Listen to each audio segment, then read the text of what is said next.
We have Kaethe Morris Hoffer here from the Chicago Alliance Against Sexual Exploitation. She's the executive director, and we're very honored to have her here. Thank you. Thanks. Thank you. So, Kaethe, you're going to talk a little bit about trafficking. What is the problem? Why does it exist? Who are the clients, the victims? And we'd just like to hear some more about this from you.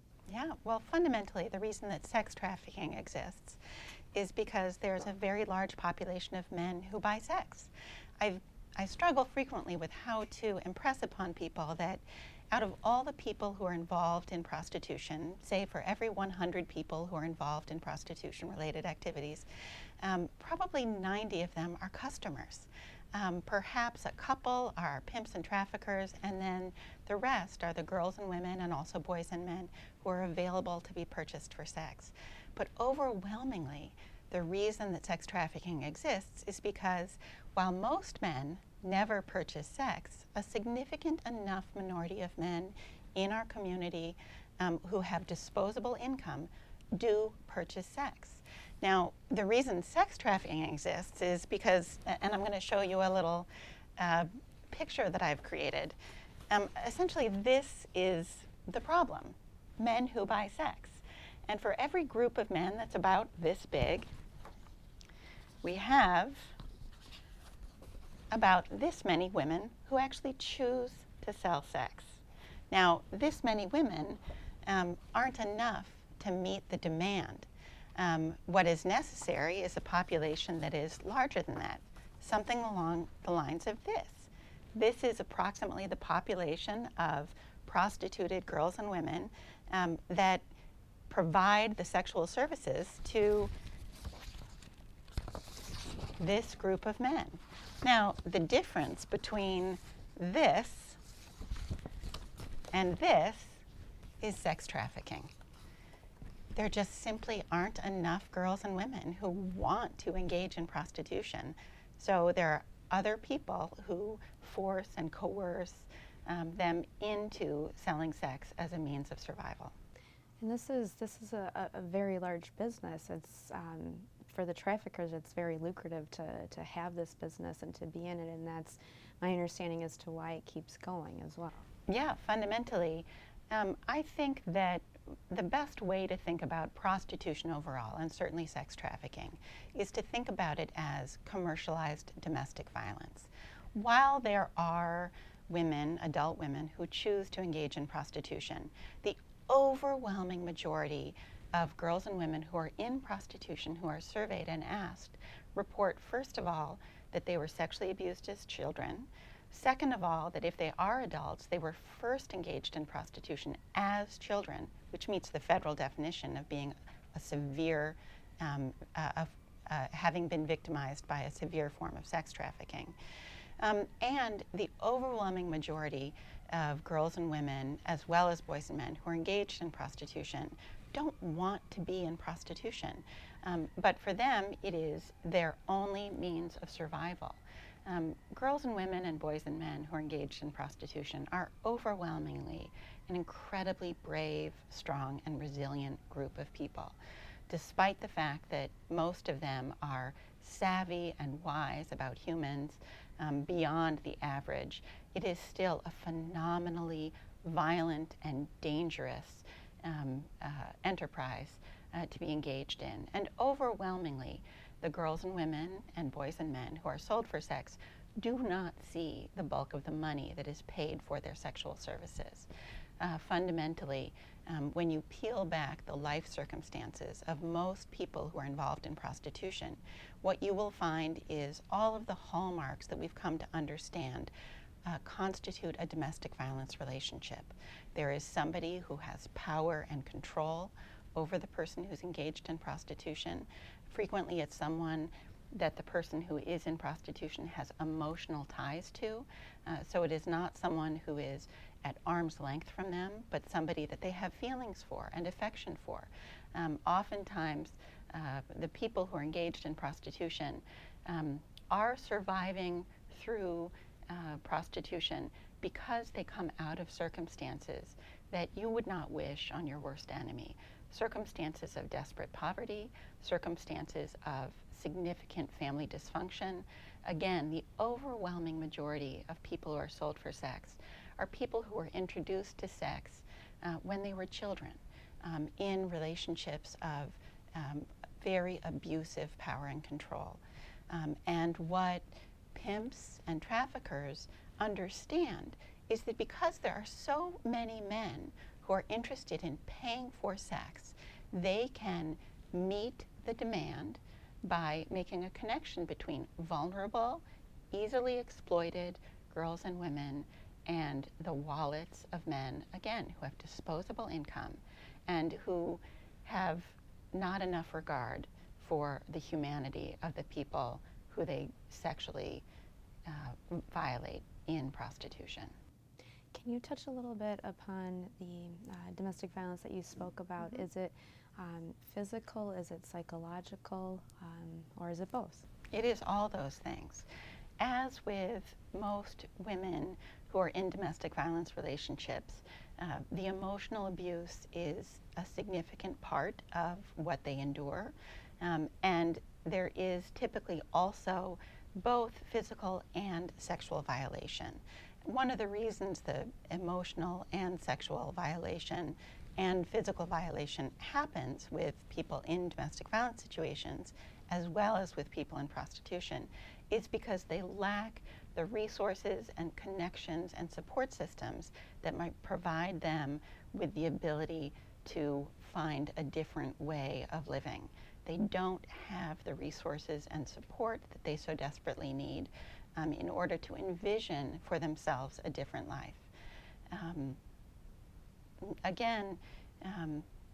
And there is nothing about the ways in which customers interact with girls and women who are in prostitution that does anything but confirm to them that their sole utility is in being the object of sexual degradation and existing in order to serve and sexually profit the men who pay $75 or $100 for a blowjob or for intercourse.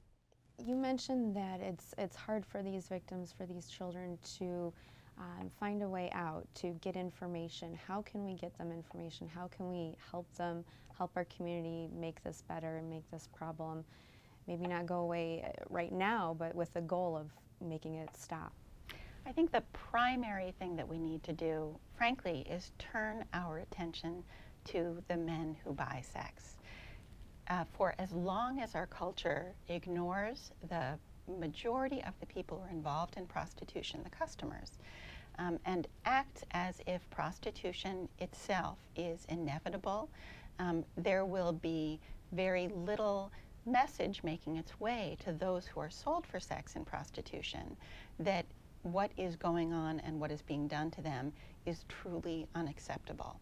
When the girls and boys and women and men who are sold for sex start to see that the actions of customers are truly unacceptable in our society, that is when they will start believing that we care at all about their lives.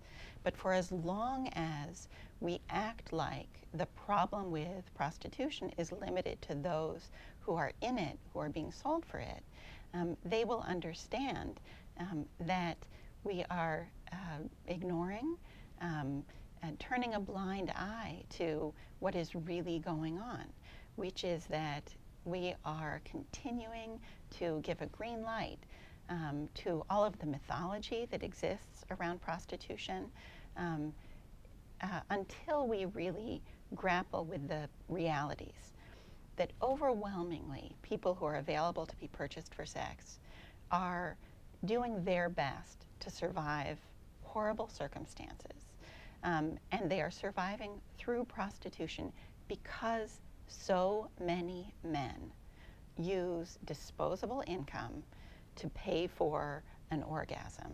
They will not see a society that is looking truly and seriously at what prostitution is.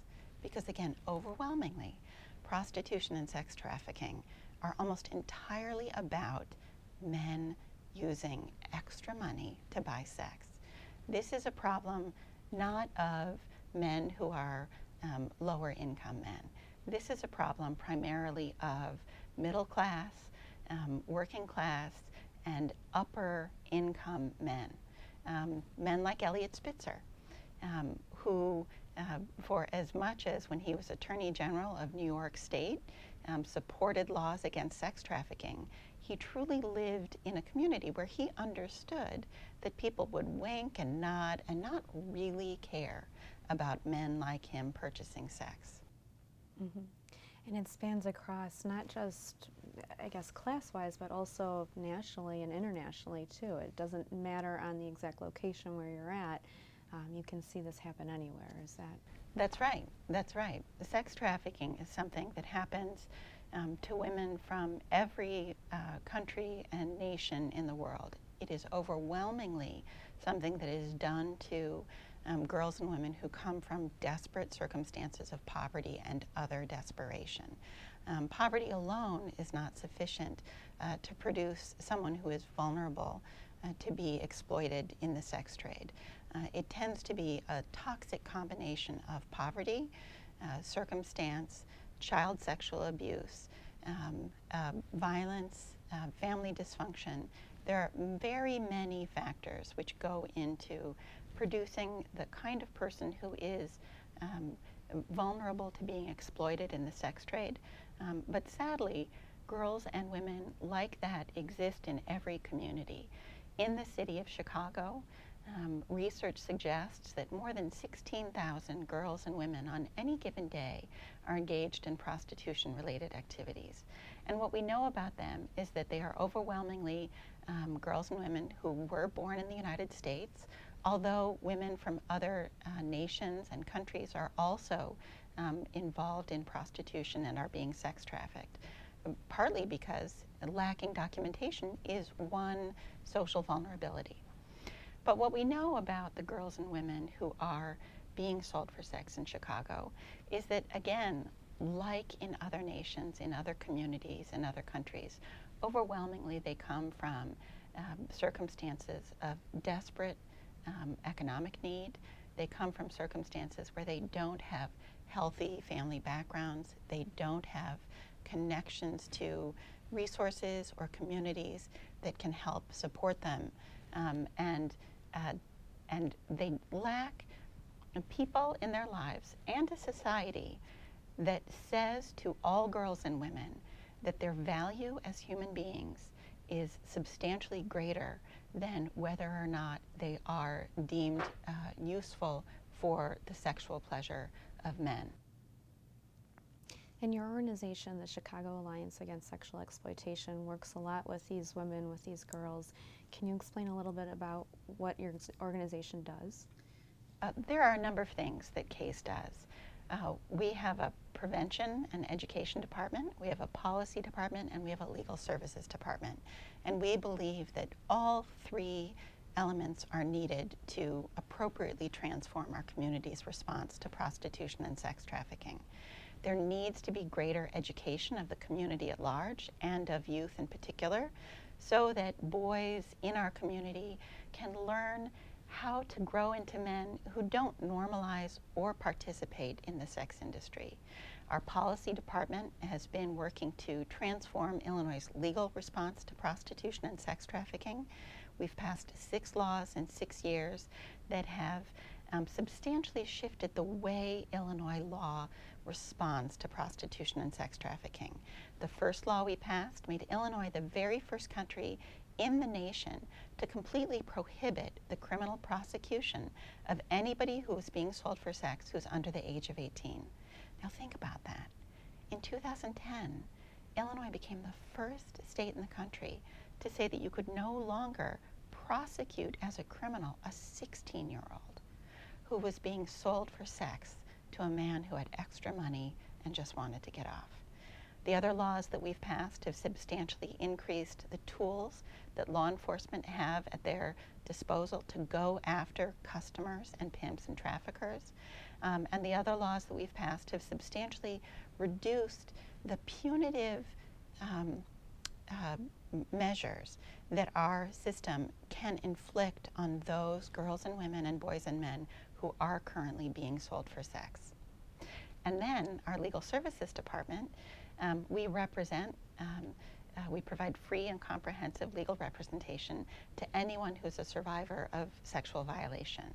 While the majority of our clients are girls and women who've been sexually assaulted outside the context of prostitution, the girls and women who are survivors of prostitution and sex trafficking that we represent, we typically represent them by using one of the laws that we passed. It's called the Illinois Justice for Victims of Sex Trafficking Crimes Act. And it enables us to go to the courts and to demonstrate that a woman or a man who has prostitution convictions on her record should have all of those convictions vacated, because at the time that she was treated like a criminal, her life circumstances actually met, or his life circumstances actually met the definition of being a victim of sex trafficking. Because again, overwhelmingly, while prostitution is theoretically possible to be engaged in by somebody who has volition and options and choices, overwhelmingly prostitution in our city, as well as around the world, is being engaged in by, on the one side, a customer who's got lots of choices and lots of options and disposable income, and on the other side, the sex is being provided by somebody who is seeking to survive and doesn't have other options. And when you dig into the circumstances of her or his life, mostly what you find is circumstances that meet all of the definitions of sex trafficking that exist, whether at the international level, the federal level, or here at the state level. Have you seen trends in other states to follow Illinois in passing these laws? Yes, I'm very proud to be a citizen of the great state of Illinois. Illinois really is at the cutting edge in our nation of coming up with better and smarter legal responses to prostitution and sex trafficking, thanks to great leadership by a diverse array of political and legislative thought leaders. Illinois was the first, but it is no longer the only state to prohibit the prosecution of youth involved in prostitution. In addition, more and more states are coming up with strategies like those being implemented in Illinois that shift criminal justice system resources and attention away from those who are sold onto those who are doing the purchasing and making the money. Great, great. Before we go, I do want the viewers to know how to get in contact with CAASE should they have any questions and want to reach out. So can you provide that information to them, please? Absolutely. The best way to learn more about CAASE or to get in touch with us is to go to our website, which is www.caase.org. Great. Thank you so much, CAASE. I appreciate it.